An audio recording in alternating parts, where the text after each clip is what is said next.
Really important story. I'm going to give you a trigger warning right from the get-go. This is going to be heavy and very likely triggering, but it is a story that must be told because this mother and the daughter that we are talking about still need justice. Let's bring in Karen. She's here with us. There she is. No. Hello, Karen. Karen Coop, everybody. Hello, Karen. Yeah. You I'm okay this morning? Starting to cry with you. I'm so sorry.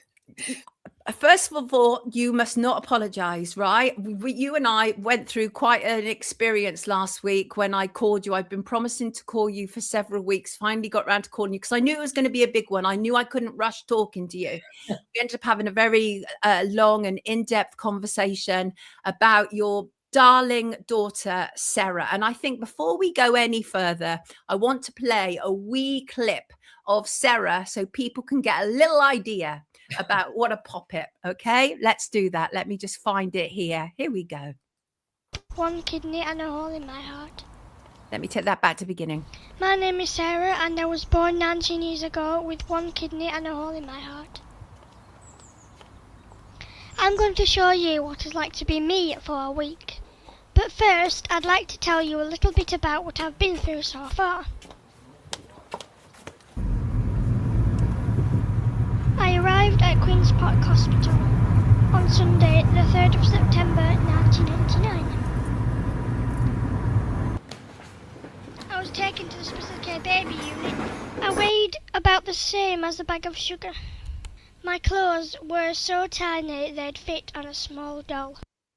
Bless her heart. And she was 19, as she said, when she made that video. And she's very small, isn't she? And there's a reason for that. What happened well, first of all, let's just go back. Sarah was born with polycystic kidney. So one kidney and a hole in her heart. Bless her. She said that to us. She was born in September 1989. She struggled, didn't she, throughout her life? She was sick all her life, Karen. She was... She did have these conditions, but she actually, up until about 12, she lived a normal life. And a dear friend of mine who's now passed, he lost his daughter through cancer. And he said, do everything you can while you've time. Sorry. And we went to Disney, we went to Florida, Disney, we went to Disney, Paris twice, we went to Greece, we went everywhere, any opportunity. And she was fine. The only medication she had up until she was 12 was sodium bicarbonate. I mean, it's a teaspoon of sodium bicarbonate to stop her being acidotic. But she had some problems with her bones, and a medication was introduced quite early on, which had to be very carefully monitored. Had some problems sorting that out, as I mentioned, with a doctor who wouldn't give me blood results for 3 months. And then they weren't acting for 3 months when they could have acted within a day of getting blood results. She had a very, not easy life, but a very happy life. She was so happy, and everyone that met her absolutely loved her to bits. And even when she was like 3 years old and I used to go around the supermarket, she was so confident, even though she was tiny. She'd just go up and talk to people and she'd go, hello, is that your son? And she'd say, how old is he? And is he okay? And everyone just loved her. So yeah. It was not right sure where you want to mention about when she comes in for I want you to feel as comfortable as you possibly can in retelling what needs to be said from Sarah. And just to say, talking about her being lovely and bouncy and confident and all those things, that video we actually showed was, I think, for Channel 4, wasn't it? It was actually, yeah. She'd applied. A competition had come on the television. Anyone that wants to make a movie, so a movie short with Channel 4, and they'd fund it and help give a little bit of training. And she volunteered for that. She said, oh, I could tell people about how to live a good life and, stop moaning about nothing. And I said, well, do it. So she got on her computer and she did it. And she went, oh, well, I've heard back. Oh, wow. I'm going to go down to Channel 4 in London to get some training. She was absolutely, overjoyed at doing that. So yeah, we went down, got the training.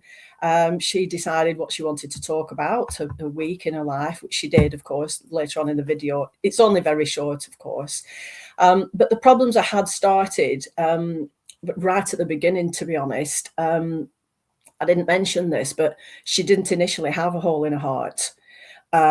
She was born with obviously only one kidney, and it wasn't working, and there's a problem with that. It needed a catheter. And I went in to see her every day in the special care baby unit, the intensive care, and she was the only baby there. And I do feel, had she not been the only baby with everyone's attention, she may not have made it. Wow. But on day 6, I went in to see her, and all the nurses were around. They were just redoing things on the machine. There was about 4 nurses and a doctor there, a Scottish doctor.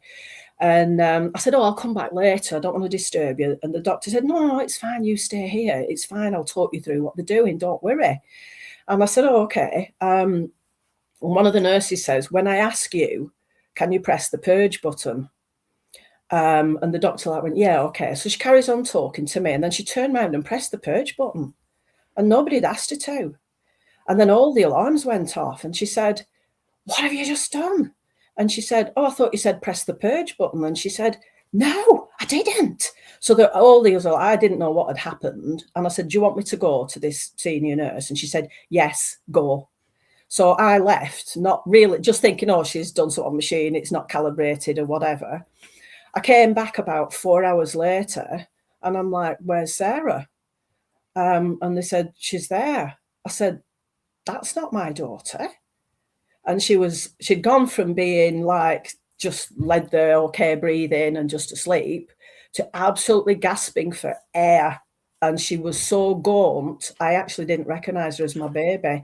And I just broke down crying. I said, that's not my baby. And they said, oh, has nobody talked to you? And I said, what about? And they said, oh, we found a hole in her heart. And I thought, well, that's a bit odd. Suddenly somebody presses a button. So they took me into another room. They said, she's got, I know, a hole in her heart in the lower left chamber. And we don't know whether to take her to Pendlebury to fix the kidney part or to go to Liverpool for the hole in her heart. And I'm just like, oh my God, what are they going to do? Anyway, a few hours later, said, no, we're going to take her to Manchester. So she went to Manchester. Brilliant people at Manchester, I have to say. They give her literally no chance of survival. She'd had up until then, she'd had 4 chest drains. She's got this hole in her heart now. Anyway, they did it and she survived. We went back couple of weeks, 3 weeks maybe, and they said we could go home. And when they sent me home, they gave me a letter to hand to the doctor, which I still have. I didn't hand it to the doctor. And it said that she had 1 episode of heart failure, and the date and time was the time that purge button was pressed. Wow. So right from the beginning, we are talking about such a catalogue of medical issues that have gone on, even literally from her birth. The fact that we don't actually know whether she was born with a hole in her heart or whether that happened as a result of what was taking place in the hospital. Well, when I went back to Blackburn, because she just went for a day at Manchester, and then she went back to Blackburn, and she went back in the incubator. There's a massive sign that says, do not purge while still attached to patients. Dear God. And I know she was attached because I was there. And I saw when she pressed that purge button, all the alarms went off. So it blew a hole in her lower left chamber, which I've basically never shut up about to all the staff, and they just kind of all go quiet. So we came home, wonderful doctor at Blackburn, amazing. I don't know if I can say his name, he's retired now, but yeah. If it's a good one, yeah. Dr. Benson was absolutely fantastic. Well done, Dr. Benson. Absolutely amazing guy. He's the one that came the night she was born and said, I'm sorry, but she's not going to make it. And they said, do you want to come down and see her like before she passes? And I said, well, hang on a minute, she's in an incubator, she's got all the oxygen, she's still alive. And they said, well, yeah, but we've done everything we can now, there's nothing more we can do. And I said, while she's alive, you're not taking her out of the incubator because she has a chance. And one nurse said to me, well, don't you want to hold your baby like that? I mean, I am a really strong person normally. I know I cry a lot now, and I said, no, I don't, because as soon as you take her out, she's going to die. She needs the oxygen. She's got, her lungs aren't fully developed. And you've had to guide it all the way along, though, Karen. If it were not for you, it would have been She probably wouldn't have got past day one. No, she wouldn't have, and that's the No. reality. So you were saying that up to like the age of 12, she was kind of okay, even dealing with Yes. these things. What was Yes. it that happened at 12? Because I want to draw attention to this. You have been fighting for so long, trying to raise awareness, and you have been hit by one medical catastrophe after another. Some of these headlines, for example, hospital sorry for transport blunder, kidney op girl at centre of hospital blunders row, heartache as kidney operation fails. So much. You had to keep fighting hospitals. But what happened at 12, Karen? Right. Well, I had to leave the Manchester hospital because the doctor there was really pushing for a transplant from the age of 2. And I basically couldn't take it anymore. And I said, when I found, I found a letter about Dr. Benson. We'd been asking to go back to Dr. Benson from when she was like 1 year old. Said, well, can't we go back to Blackburn now? She's just on sodium bicarbonate. And I said, oh no, Dr. Benson doesn't want to see you again. And I thought, oh gosh, he was such a wonderful character at the start. Anyway, when it came to the... We don't know he said that. We don't know he said that, do we? No. He didn't, and this Right. is what I found out. So when it came that you can get the paperwork under the Freedom of Information, and I went through it, Dr. Benson was asking, why can't Mum come back? Can we see Mum and Sarah? Like, it's local. It's literally 10 minutes down the road instead of all the way to Manchester. And this other doctor, not very nice one, I won't mention, said Mum doesn't want to come back when I was pushing to go back. So when I found that out, I went, I'm not going there again. I can't trust him. I want to go to another hospital. So I went to another hospital, which was Leeds, which was quite a journey to get to Leeds from where we are. And the doctors there seemed really, really nice. And one of the doctors says, well, you don't really need to come here. You can just go to Blackburn. And I said, well, I've been asking to go to Blackburn for like years, and he doesn't want to see me, unfortunately. And they said, no, it'll be fine. Like, we'll just say you can go to Blackburn for regular blood tests and come here maybe twice a year. Because the kidney function at the moment's okay. You could be years off yet. You don't want to be coming every month. So I said, that'd be fantastic. So Leeds wrote to Blackburn to Dr. Benson and said, can Mum come there and Sarah? And he was so like, I've been trying to get her back and now she wants to come back. So he wrote to the Manchester consultant who had said, Mum doesn't want to come back. And said, what on earth is going on here? Exactly. He then, the doctor at Manchester, literally went into overdrive and ballistic mode. He wrote a 10-page letter to the social services, 10 pages, and they were about me. Not about Sarah, they were about me and how I'd apparently failed to follow his protocol because he wanted her on a transplant list of 2-year-old. And he sent a blistering letter to Leeds saying this person shouldn't be going to Blackburn, obviously because of how he's lied years earlier. You'd crossed him.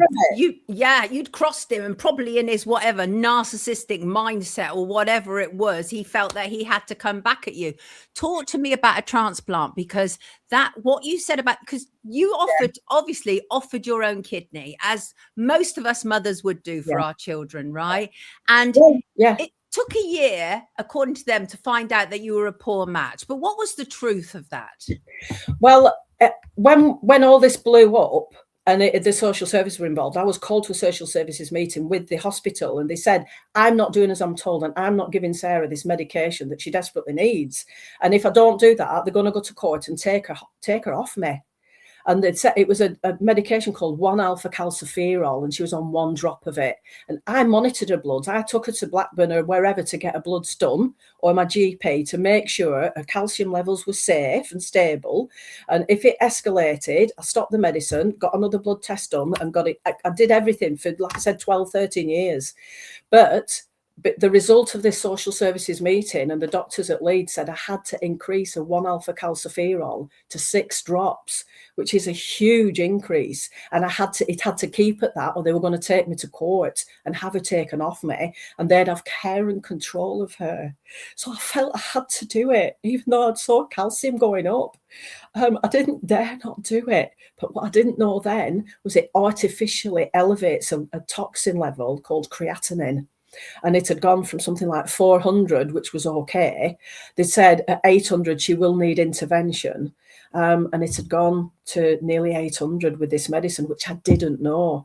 But the dangers of what they did was it was calcifying her bone, her veins, which is really serious for a heart problem. And they were damaging her. I didn't know at the time. I just knew calcium needed to be within a safe limit. So they said, right, she needs to go on the transplant list now. And I said, well, take my kidney, like you're saying. And I kept saying, test me. It took a year for them to test me, at which point she was near some kind of intervention. So she was on the transplant list from that moment. No calls came. We had a bleeper. And I kept pestering, work me up. And after a year, like you said, little bits of tests they did. And at the end, they said, right, we have worked you up. And as you're a poor match, we really do need like the best possible match. So they waited 2 years. And then they said, okay, then we'll take yours. And they scheduled a time, I think it was for March 2005, I think it was. And at the end of January, she got a call to go and have a kidney that she'd been called. So we went, it was literally midnight. It was really a bit of a mercy dash. We got there and they took some blood from Sarah, and I kept saying, what is the match? What is the match? They wouldn't tell me. They told me I was only a half match and half was a mismatch, and that's really poor. That's bare minimum what they take. I believed them. And she had the transplant, and she actually did okay to start with, really well. She was so well. And on day 5, they moved her to a ward at Leeds because they said they didn't have a proper dialysis ward. She's going to have to go on a children's ward. So she went on the children's ward, and within a day, a nurse that was there, I weren't allowed to even give her water, monitor anything at all. I had like hands off, nothing to do with her. Everything was done by professional staff. She was given her anti-rejection drugs, and she was given this glass to drink. And Sarah swallowed it, and she said, that's really horrible. What is that? And I looked, and it was like white, like a milky coloured. Mm-hmm. And I went, oh my God, she's not even supposed to have milk so close to a transplant anyway. What is it though? Where is that come from? Why are you giving her milk? It wasn't milk though, was it? No. What was it? This is it. And I said, where have you got it from? And she said, that table. I said, that's the playroom where all the paint mixes are. There's different coloured paint, like blues and pinks. And you've picked the white one up. That looks like it's paint. And she just quickly got it and poured it down the sink and rinsed the sink and the glass. But not before giving it to Sarah. A nurse had given your daughter white paint. It's madness, isn't it? Absolute madness. Plus, there was a lot of lies. When they said that you were not that much of a match, that's a lie. You were an almost perfect match, weren't you? I was, yeah. Sarah went downhill very quickly. Very quickly. So angry for you. And she'd done so well. And she just led there like in pain. And obviously I dashed out and said, she's been given this, somebody needs to look into this, what's going to happen? A consultant came and said, we'll need to monitor her blood sugars. I said, she's not drinking enough. Because when you have a new kidney, you're given a very limited amount for it to perfuse to drink, because you have to pass it through the new kidney. And I said, she needs more. She's hot. I went and got this temperature thing, and it said that she had a temperature of 37. And I said, it's not. She's got a temperature. I can see she has.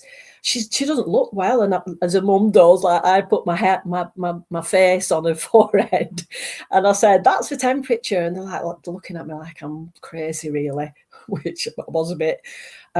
So I then went and got another temperature. Actually, the ward next to it was diabetics. So you had the kidney section, and then you had the diabetic section. I went in there and I just picked up the thermometer, checked it on Sarah, and it was something like nearly 40. She was off the scale. And that's when like a team came in. They had her on a drip up. They had her having her bloods done every hour. And even that was so mismanaged. The injection of insulin that they gave her, they said, oh, you have to give it in the same spot or every time, exactly the same spot. So where did she have it? So they started injecting her. And after like a couple of days, I said, it's not like it's doing anything. You keep giving her saline, then you keep giving her sugar, then saline. And this was every hour. Like through the night, I was with her the whole time. I had no sleep. And I said, there's something wrong here. What is going on? And then they said, we're going to do a special scan, which I'd actually just recently had because I'd been worked up to give it in the March. So I'd had this same scan where they give you something radioactive that shows up on an X-ray when they're looking at it, and it comes up on a screen so you can see. So they checked both my kidneys and I was perfectly healthy. But when they put her through the scan, there was just a black patch where the new kidney was. And I said, that's gone. Like, how soon are you taking it? And they said, oh, no, don't. I said, I'm telling you, I've just had this scan and I know what it should look like. So I said, I just want to know, and then we can go home. So anyway, the doctor came back 5 minutes after and said, yeah, we're taking her now. And they took it. And I said, right, how soon can we go home? And they said, well, you're going to have to learn how to give her insulin because she's now become a diabetic because the drugs that we gave her and the insulin doesn't seem to be working. We keep doubling it and it's not working. And I said, right, okay, show me. And this nurse come and she said, right, you have to put it in a different place every time. I said, no. It has to be in the same place. She's had this now for a week. And they said, no, a different place. And I said, no, that nurse that's been coming has given her this insulin injection in exactly the same place. And she said, no, that's not true. And I said, right. So I went to get the senior nurse and she come and I said the same thing. And she said, yeah, that's what we're told. And the senior nurse from the diabetic said, no, that's not happened. So this credit to the nurse in charge, went to the diabetics, brought the nurse and said, right, can you just say what you told us? And she said, yeah, injected the same place, exactly the same place. And the other nurse looked at her as if to go, like, oh my goodness. Oh dear. So then they said, well, you're going to have to give double when you go. And I said, I'm not going to give a double, not when it's not worked, not when you've given it a week in the exact same spot and it's not worked. That's madness. I'm no like scientist. Anyway, they said, you have to do, you can't go, you'll have to stay here. So they give her the double there. I went home and her levels were so toxic, I couldn't let her sleep. I had to keep giving her sugar to get it because of what they'd done. It's horrendous what you've both been through, my love. Five failed operations, not needed at all. No, and after 12, she didn't grow because she was taking so many drugs. So she essentially remained at a child size, didn't she? That year, she never grew one bit at all. So we went home with the insulin. I know it sounds awful, but I halved the dose and she was still really poorly. And then I stopped it the next day. So she was only on that for 2 days when she was home. Right. And I checked the blood sugars for months after and they were perfect. So then I said, right, take my kidney. And they said, well, we'll have to work you up again and she needs to rest a year. So we waited a year. Delay. Yeah. Another year went on with them working me up. And I said, I've already had all these tests. And I said, right, this is getting absurd now. She's been on dialysis now for like 4 years. It's just not fair. She could have had this before. So then they got me into a room in Leeds and the senior consultant said, I'm so sorry to tell you, but we can't take your kidney. And I'm like, what do you mean? And they said, well, actually, it's a near perfect match. And we've compromised it because of the antigens that they look at, the human lockout antigens. The A2 was in the donated kidney and you have A2. And the second it's implanted into Sarah, all of the antibodies will summon by the billions and attack it and destroy it. It won't last a day. She can't have it. Absolutely I mean, it's terrible. But there was a period of time when she was on dialysis for a very long time. And even though it wasn't ideal, it was still okay. It was still serving its purpose for her, right? And I have to bring you up to date just simply because of the time and all of that. But you had years of this going backwards and forwards, backwards and forwards. You having to constantly monitor their incompetence, their problems, the fact that they should have taken your kidney when you first said it and then they delayed it. So let's come up to September last year, Karen, right? And she was having tea. Sarah's levels were good. How old was Sarah at this point? She was 36. And she was doing okay, right? She was doing actually okay. Doing the best she's done the entire time. Her blood levels were comparable to before she started dialysis, 2 years before dialysis. And that's because, well, we think it's because of some herbal drink she was having, which she'd actually discovered dissolves cysts, and that's what she'd had on her kidney, what she was born with. And it was looking like for somehow that this stuff was actually dissolving the cyst on the actual kidney that she had. And pre-dialysis was the best it's been in 25 years. Absolutely amazing.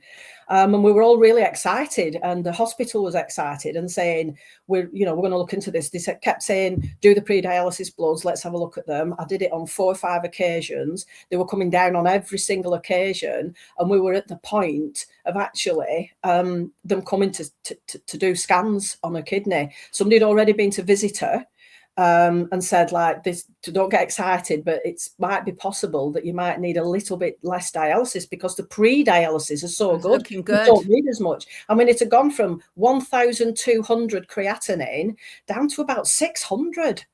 I mean, it's crazy. The kidney function had doubled. Yeah. So there was definite improvement, while in the background they were gossiping about you not doing what they necessarily wanted, all that sort of stuff over those period of years, blah, blah, blah. Even though you did everything, you went above and beyond. You absolutely did, Karen, of that. I mean, no doubt whatsoever. They're echoing the same stuff in the comments. So there's Sarah, right? She's sitting on a sofa. It's a Sunday night. You ask her if she wants a cup of tea, all very normal, everyday stuff that most families can relate to, right?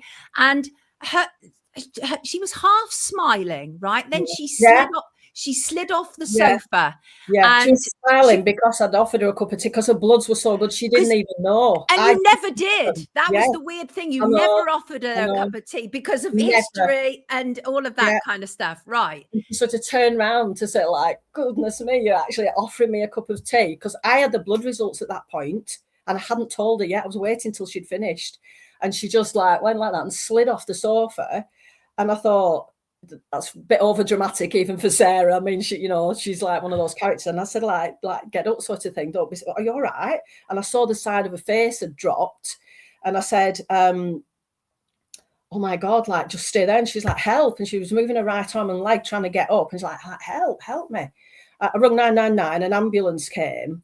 But very quickly, the last operation she'd had, which is now 2 years ago, but was 18 months prior. And like you said, there's a series of operations she had that I don't think she should have had by people that weren't paediatric experts. And following that the 6th operation, she'd come home with a lot of varicose veins across an absolute torso. And I knew that from day one. And when I went to Preston, they said, oh, there's nothing you can do about that. So when she slid off the sofa and the ambulance came and they lifted her top up to put the monitors on for her heart, all the varicose veins had gone. And I said, wow, they've all gone. All the varicose veins have gone. And they looked a bit oddly. I said, she's had an operation which left her with varicose veins. They've all gone. They took her to hospital. I'd actually taken some blood because they couldn't do it. And they'd gone off to pathology, and I actually have online access to all the bloods, as I have for 20 odd years. And it had actually messaged me early in the morning to say a particular level for infection, a C-reactive protein, was at 2. So I just happened to have that knowledge on me. So she's there. She did have a scan on her brain, and they said there's some blood in her where her brain is. We need to operate really. Now my feeling is it's possibly from the blood on a stomach that's washed in. It's not from her brain. That sitting on a sofa, I don't know, you could suddenly have that. I mean, her blood pressure wasn't that high. So then I'm saying, It was a young nurse who was attending her in hospital, right? And got hold of her hand, twisted it in the opposite direction. Sarah cried out, right? Screamed, which she never did. She was just one of those patients who just got on with it, right? Absolutely. And Sarah said, I'm in pain. I'm actually in pain. And she wanted to see the same doctor that she saw before the x-ray, right? And these were very young nurses dealing with her, Karen. They were like 18 years old. No one was equipped to do what was needed to be done. And you said you'd do it. What was it you said you would do? Right. That thing, that happened in January when she'd twisted her arm. And she'd open up the crack. So Sarah constantly tried to get off the bed. She did not want to be there. She wanted to go home. So she was like, I'm going home. And she was lifting herself up. And I said, I think they need to operate, Sarah. And she said, no. And I said, there's some blood got in your brain somehow. Do you know? And she went, yeah. And I said, I think they really need to operate, Sarah. And she's going, no. And she's just trying to get home. And within a few hours, her left-hand side was starting to move as well. So all of a sudden, the doctor comes and he says, how long has she been on dialysis? And I said, 25 years. Why? And he went like that and walked off. I thought, why has he asked me that? Next news, a nurse comes and she puts this thing on, a nebulizer over her nose, but above the top half of her head, and it's pressing in her eyes. And I said, what's that? What's that for? What are you doing? And it's hurting her eyes. And she's like going like, and trying to move and get off with her arms. And I said, you need to stop doing that. And they got the oxygen and they put it on her chin there. I said, that's not doing anything. You're doing that on a nose, and yet what are you doing? And I said, the oxygen's going down. You need to stop what you're doing. And she said, no, I've been instructed to do back-to-back nebulizers. I said, well, why? And she said, I've just been instructed by a doctor. So I saw the oxygen dropping to 70, and I went out and I said, can somebody come, because her oxygen's dropping because of what this nurse is doing? And the doctor come. And she said, no, I'm not stopping. I've been told to do back-to-back nebulizers. And as he walked off, a nurse came and give her 3 injections in her right arm. And she's trying to pull her arm away like this. She didn't want to be there. Sarah wanted to get off the bed. She was doing everything, wasn't she, to get out of that hospital? Yeah. And with the nebulizer, I'm still kind of fighting with the nurse, not fighting physically, but saying, you need to stop doing that. And when she pulled it away, the oxygen had gone up to 100%. Then he comes and injects her, and she's pulling away. And I saw that. I saw him walk away. And then another doctor came around who I'd not seen, and he said, a heart will stop now, to the nurse who's just injected her with these 3 injections. And I looked at him and I said, what did you just say? And he went, oh, like this. And as he's walking around bed, Sarah, within 5 seconds, just went, like that. God. She was dead. It was literally 5 seconds. God. And I said, what was in those injections? You've just killed her. You've just killed her. Why have you done that? You've just killed her. And then as the oxygen's coming down, I said, she's dead. You just stopped her heart. You've just said it. And he went, I said, what was in those injections? And he said, I had antibiotics. And doctors never spoke like that in like 35 years I've known Sarah. And I said, why would you give antibiotics? 3 of them. I said, when I did her bloods because the people were her, 3 goes they had and they failed. And I took her bloods. I said, I took them and they took them to pathology. I've just been pinged saying a C-reactive protein. They come as they're being done. I get messages straight as whenever they're done and uploaded. I said, C-reactive proteins, it's at 2. That anything 10 and below, there's no infection. And her temperature was 37. Why would you ever give 3 antibiotics? And he just went, yeah, I don't know. And left very, very quickly. And like my husband Michael's just like screaming, she's not dead. She's not dead. And then as it drops to 0, I said, she's dead. They've killed her, Michael. I don't know why they do that. We stayed for about half an hour. And I didn't know. I was just in total shock. And I just left her. I didn't know what to do. I literally wanted to bring her home. And I was just in absolute total shock. You couldn't tell anybody for 2 days. You didn't even tell your own family, did you? No, I couldn't speak to anybody. Phone were ringing from the hospital. Sorry.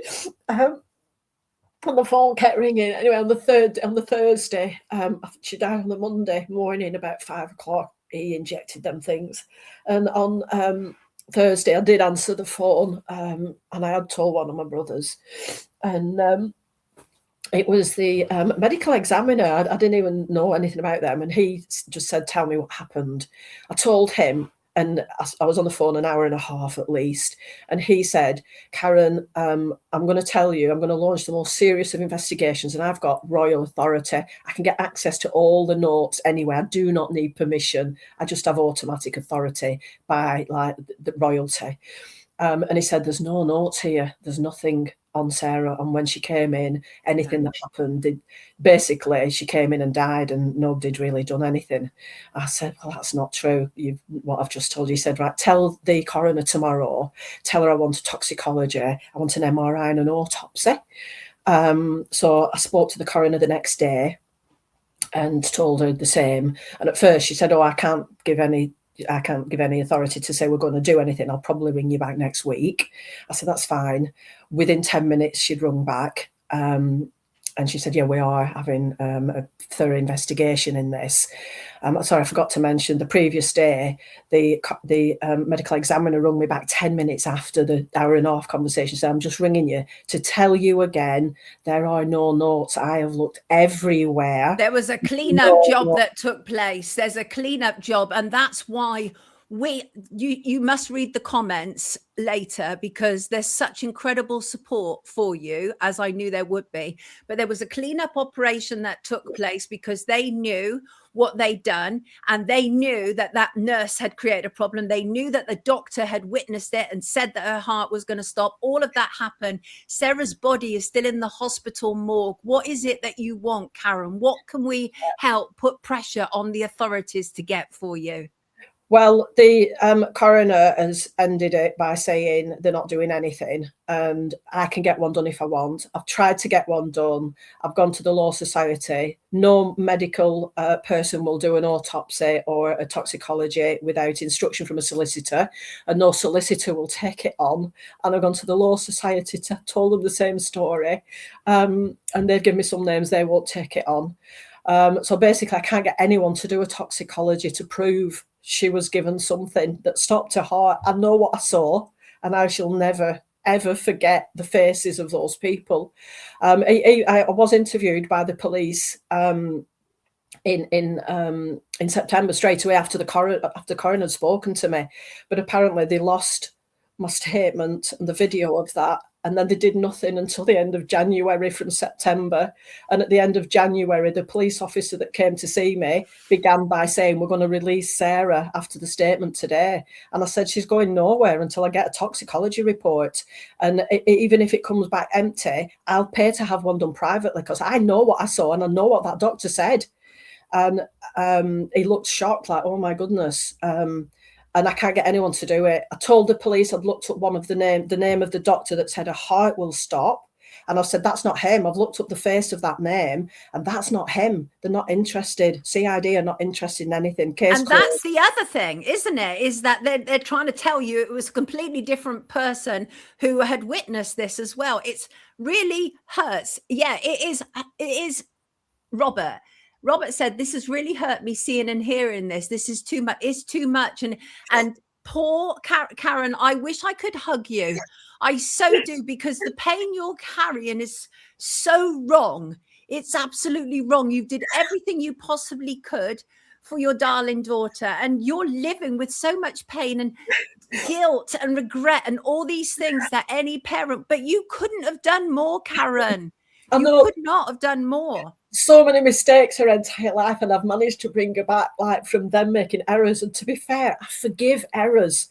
There has been so many you would not believe. I forgive mistakes and errors because people are sorry. People make mistakes. Yes. And they're sorry, but I've managed them.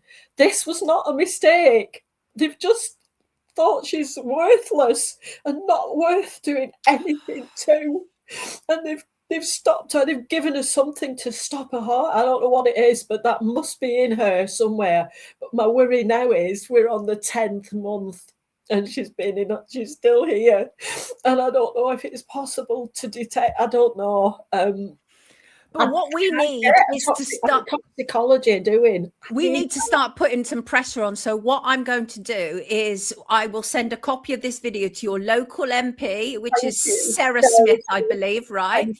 To who else should I send it to? I should send it if you want to later give me details of the doctors, I will happily send them a video as well. People are literally crying with you in the comments because they feel your pain, Karen. And I felt your pain. And Mark said, I may be able to get you some legal help. That would be great. That's what we need. We need an ethical solicitor who is going to push for this. I've offered to pay anyone to do a toxicology. I've offered to pay a solicitor in advance and no one will take it. No solicitor. I've spoken to probably 20 solicitors and not a single one will take it on to instruct a pathologist to do it. No one will do it. And the reason that I've got it when I've spoke to some of them is they don't know what to do. Yeah, well, that's not good enough. That is not good enough. So we're gonna put pressure on them to find out what they need to do in order to be able to help you, assist you. And I can tell you, mother to mother, you could not have done any more. You really couldn't. And I know, and I home. I know you're saying that, but she didn't want to go. And after the thing in January, she said, "I'm never going back to Blackburn Hospital again." And I said, "I'll never take you," and I did. And I've got that on me. And she tried to get away. She kept fighting to get off the bed. And I said, "They need to operate. You need to chill and relax." And she's like, "No, I want to get off the bed." And the report I've got from the doctor at the hospital basically said she arrived unresponsive and she remained unresponsive and just died. I'm so far from the truth. Absolute lie. Absolute lie. People are not even holding back in the comments. People are saying they murdered her. They have murdered her. They've murdered. I've told CID that, and they're saying they've not. I've got it wrong. I said, if that was your child, you'd never give up. You'd never give up. And we're going to fight with you. Okay, we're going to fight with you. And I so much love to you. You're a formidable mother. I mean, the proof is in the pudding. You fought long and hard right from the day that she was born. God bless you. And you, as Randy said, you have to find a way to forgive yourself. And we will. I know it's hard. We know it's hard, but we're going to do everything we can to put on pressure, right? I will send this video to anybody who I feel has some responsibility to you right now, okay? You are the only one that has listened to me. And it's your listeners that recommended you. So I'm so grateful to your listeners and you. I've got you. I'm so grateful. Thank Not you. at all. And even if you don't get anywhere, because I've not got anywhere for 9 months, I'm so grateful to you and your listeners. Honest to God, I can't tell you. It makes me emotional just thinking you are the only one. You are, Sonia. Your story touched me so deeply. And I cannot imagine your pain. It's horrible what you have to live through on a day-to-day basis. So any little thing that I can do as a journalist, I will absolutely do. Karen, I'm going to let you go. Is there any final thing that you'd like to say before you leave us this morning? If anyone can help get a toxicology done, because I know they injected her with 3 injections and something stopped her out within seconds of those injections, and the doctor said it. And I will pay a solicitor. I will pay anyone that will do it. I understand the police have to be present when it's a murder. And the police aren't cooperating either. So I need a team of 3. I need a medical expert to do the autopsies and things. And I need a police and I need a solicitor. And I'll pay up front. Let me read you this. M says, we hear your pain and we stand with you searching for justice. And Mark says, stay strong, Karen, stay angry. I'll try to get you some help. We all feeling you. We're all feeling your pain, Karen. Lots of love to you. Take good care of yourself. You know where I am. Yeah. But today I will get these videos processed and I will get a copy sent to you and we will start firing them off to the police, to the local MP, to the coroner, to the hospital. Let them see what we've unpacked this morning. You take good care of yourself, darling. Too. Thank you. Love to you, everybody. This is Karen Coop, and we are all fighting for justice for Sarah. Take Thank you care, so much. sweetheart. No Thank you. worries. Take care.